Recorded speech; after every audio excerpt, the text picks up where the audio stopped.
നമ്മളെല്ലാവരും വ്യത്യസ്ത രീതിയിൽ ചിന്തിക്കുന്നവരും പ്രവർത്തിക്കുന്നവരുമാണല്ലേ. അപ്പോൾ വരൂ, ഞാൻ ഉണ്ടാക്കുന്ന ഒരു നാടൻ ഞണ്ട് റോസ്റ്റിൻ്റെ റെസിപ്പി കാണിച്ചു തരാം. നമ്മൾ ഒരു പാത്രം അടുപ്പത്ത് വെച്ചിരിക്കുന്നു. അതിൽ കുറച്ച് വെളിച്ചെണ്ണ ഒഴിച്ച് 2 മണി ജീരകം, പെരുംജീരകം ഇട്ട് അത് ഒന്ന് പൊട്ടി വരുമ്പോൾ ഇഞ്ചി വെളുത്തുള്ളി പേസ്റ്റ്, അതുപോലെ തന്നെ സവോള, ചെറിയ ഉള്ളി, പച്ചമുളക് ഇട്ട് നന്നായിട്ട് വഴറ്റി കൊടുക്കുക. ആവശ്യത്തിനുള്ള ഉപ്പ് നമുക്ക് ചേർത്ത് കൊടുത്തിട്ടുണ്ടെങ്കിൽ പെട്ടെന്ന് തന്നെ സവോള ഒന്ന് വഴണ്ട് വരുന്നതായിരിക്കും.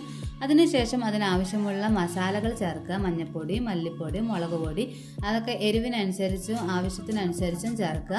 അത് കഴിഞ്ഞിട്ട് അതൊക്കെ ഒരു പച്ചമണം, ഈ മസാലകളുടെയൊക്കെ ഒരു പച്ചമണം പോയി കഴിയുമ്പോൾ നമുക്ക് ഒരു ചെറിയ തക്കാളി മുറിച്ച് അതിൽ ചേർക്കാവുന്നതാണ്. പിന്നെ ഇച്ചിരി മാത്രം ചൂടുവെള്ളം ഒഴിച്ചിട്ട് നന്നായിട്ട് അതൊരു ഗ്രേവി രൂപത്തിലാക്കണം.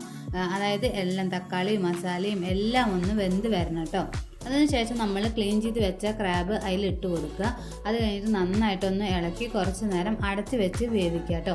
ക്രാബ് വെന്ത് വരുമ്പോൾ അതിൻ്റെ കളറൊക്കെ മാറാൻ തുടങ്ങും.